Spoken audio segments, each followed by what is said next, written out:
ರಾಜ್ಯದ 2 ವಿಧಾನಸಭಾ ಕ್ಷೇತ್ರಗಳಲ್ಲಿ ಸದ್ಯ ಮತದಾನ ಪ್ರಕ್ರಿಯೆ ಆರಂಭ ಆಗಿದೆ. ದಾವಣಗೆರೆ ದಕ್ಷಿಣ ಮತ್ತು ಬಾಗಲಕೋಟೆ ವಿಧಾನಸಭಾ ಕ್ಷೇತ್ರದಲ್ಲಿ ಜನ ಇವತ್ತು ಬೆಳಗ್ಗೆ 7 ಗಂಟೆಯಿಂದಲೇ ಮತ ಚಲಾಯಿಸ್ತಾ ಇದ್ದಾರೆ. ಸಂಜೆ 6 ಗಂಟೆಯವರೆಗೂ ಕೂಡ ಮತ ಚಲಾಯಿಸೋದಕ್ಕೆ ಅವಕಾಶ ಇದೆ. ದಾವಣಗೆರೆಯಲ್ಲಿ ಶ್ರೀನಿವಾಸ್ ದಾಸಕರಿಯಪ್ಪ ವರ್ಸಸ್ ಸಮರ್ಥ, ಬಾಗಲಕೋಟೆಯಲ್ಲಿ ಉಮೇಶ್ ಮೇಟಿ ವರ್ಸಸ್ ವೀರಣ್ಣ ಚರಂತಿಮಠ್. 2 ಕ್ಷೇತ್ರದಲ್ಲೂ ಕೂಡ ಜಿದ್ದಾಜಿದ್ದಿನ ಪೈಪೋಟಿಯ ನಿರೀಕ್ಷೆ. 2 ಪಕ್ಷಕ್ಕೂ ಕೂಡ ಅಗ್ನಿ ಪರೀಕ್ಷೆ. ಮೇ 4ನೇ ತಾರೀಕು ಫಲಿತಾಂಶ ಪ್ರಕಟ ಆಗತ್ತೆ. ಇವತ್ತು ಮತದಾರ ತನ್ನ ತೀರ್ಪನ್ನು ಬರೀತಾ ಇದ್ದಾನೆ. 7 ಗಂಟೆಯಿಂದಲೇ ಮತದಾನ ಪ್ರಕ್ರಿಯೆ ಆರಂಭ ಆಗಿರೋದು. ಜನ ಸರತಿ ಸಾಲಲ್ಲಿ ನಿಂತು ಮತ ಚಲಾಯಿಸ್ತಾ ಇದ್ದಾರೆ.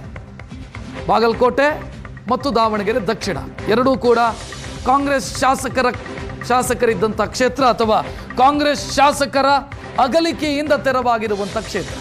HY ಮೇಟಿ ಮತ್ತು ಶಾಮನೂರು ಶಿವಶಂಕರಪ್ಪ ಅವರ ಅಗಲಿಕೆಯಿಂದ ತೆರವಾಗಿರುವಂಥ ಕ್ಷೇತ್ರ.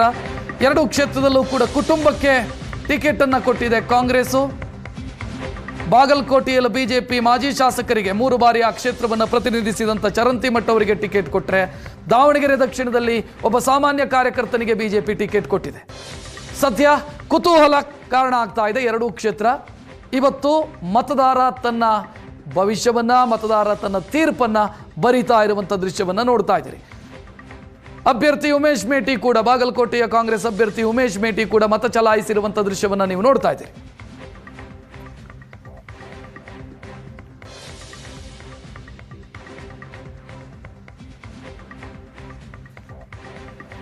ಬಾಗಲಕೋಟೆ ಮತ್ತು ದಾವಣಗೆರೆ ದಕ್ಷಿಣ ಕ್ಷೇತ್ರದಲ್ಲಿ ಮತದಾನ ಪ್ರಕ್ರಿಯೆ ನಡೀತಾ ಇರುವಂಥ ದೃಶ್ಯವನ್ನು ನೀವು ನೋಡ್ತಾ ಇದ್ದೀರಿ. ಗಣ್ಯಾತಿ ಗಣ್ಯರು, ಪ್ರಮುಖರು, ರಾಜಕೀಯ ಕ್ಷೇತ್ರದ ಪ್ರಮುಖರು ಮತದಾನ ಮಾಡ್ತಿದ್ದಾರೆ. ಉಮೇಶ್ ಮೇಟಿ ಅವರು ಮತದಾನ ಮಾಡಿರುವಂಥ ದೃಶ್ಯ, ಸ್ವಾಮೀಜಿ ಮತದಾನ ಮಾಡಿರುವಂಥ ದೃಶ್ಯ ಎರಡನ್ನ ಕೂಡ ನೀವು ಗಮನಿಸ್ತಾ ಇದ್ದೀರಿ. ಜಿದ್ದಾಜಿದ್ದಿನ ಪೈಪೋಟಿಯ ನಿರೀಕ್ಷೆ ಇದೆ.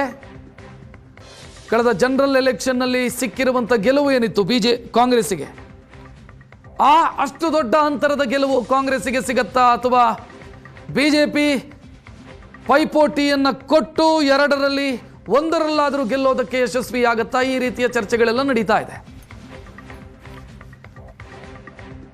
ಉಪಚುನಾವಣಾ ರಣರಂಗ ಇವತ್ತು ಏನಾದರೂ ಮತದಾನಕ್ಕೆ ಸಾಕ್ಷಿ ಆಗ್ತಾ ಇದೆ. ಅದರಲ್ಲೂ ಸಹ ಕಾಂಗ್ರೆಸ್ ಅಭ್ಯರ್ಥಿ ಉಮೇಶ್ ಮೇಟಿ ಅವರು ಇವತ್ತು ತಮ್ಮ ಸ್ವಗ್ರಾಮ ತಿಮ್ಮಾಪುರ ಅಂತೇಳಿ ಇಲ್ಲಿ ಬೂತ್ ನಂಬರ್ 2ರಲ್ಲಿ ಮತದಾನವನ್ನು ಮಾಡಿದ್ದಾರೆ. ಅವ್ರನ್ನೇ ನೇರವಾಗಿ ಮಾತನಾಡ್ತಾರೆ. ಚೆನ್ನಾಗಿದೆ, ನಾವೇ ಗೆಲ್ಲೋದು, 100% ನಾವೇ ಗೆಲ್ಲೋದು. ಯಾವ ವಿಶ್ವಾಸದ ಮೇಲೆ ಸರ್? ಸರ್ಕಾರದ ಕಾರ್ಯಕ್ರಮ, ನಮ್ಮ ತಮ್ಮದೇ ಮಾಡಿರೋ ಕೆಲಸಗಳು, ಜನರ ಸ್ಪಂದನೆ ಚೆನ್ನಾಗಿದೆ ಸರ್. ಇಡೀ ಸರ್ಕಾರ ನೋಡಿದ್ರೆ ಇಲ್ಲೇ ಬಂದಿತ್ತು, ನಿಮ್ಮ ಪರವಾಗಿ ಬಂದು ನಿಂತು ಪ್ರಚಾರ ಮಾಡ್ತು. ಅದೇನು ಸಮಯ, ಎಲ್ಲರೂ ಮಾಡಲೇಬೇಕಲ್ಲ ಸರ್ಕಾರ ಇದನ್ನು. ಪಕ್ಷದ ಅಭ್ಯರ್ಥಿ ಎಲ್ಲರೂ ಬರ್ತಾರೆ, ಮಾಡ್ತಾರೆ. ಸ್ವತಃ CM ಸಿದ್ದರಾಮಯ್ಯ ಅವರು ಬಂದು ನಿಲ್ತಿಲ್ಲಿ ಪ್ರಚಾರವನ್ನು ಮಾಡಿದ್ರು ತಮ್ಮ ಪರವಾಗಿ. 5 ದಿನ ಉಳ್ಕೊಂಡ್ರು. ಅದನ್ನು BJP ಅವರು ಹೇಳ್ತಾ ಇದ್ರು, ಇಲ್ಲ ಸೋಲಿನ ಭೀತಿ ಇದು ಅಂತೇಳಿ. ಅದೆಲ್ಲ ಸುಳ್ಳು, ನಾವೇ ಗೆಲ್ಲೋದು 100%.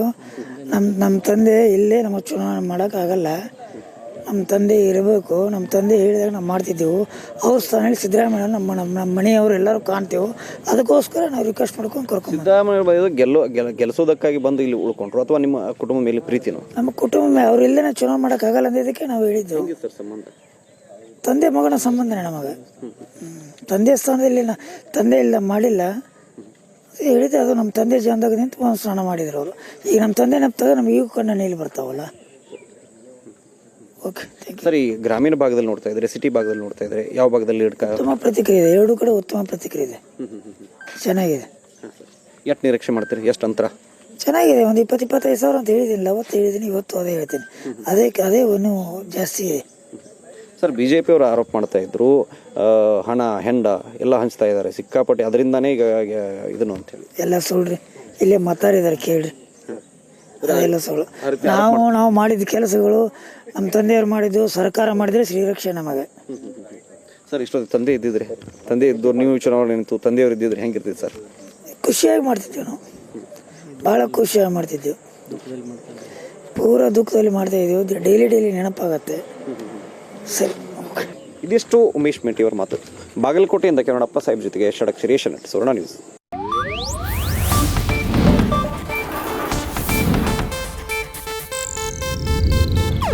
ಇದು ಏಷ್ಯಾನೆಟ್ ನ್ಯೂಸ್ ನೆಟ್ವರ್ಕ್ ಪ್ರಸ್ತುತಿ.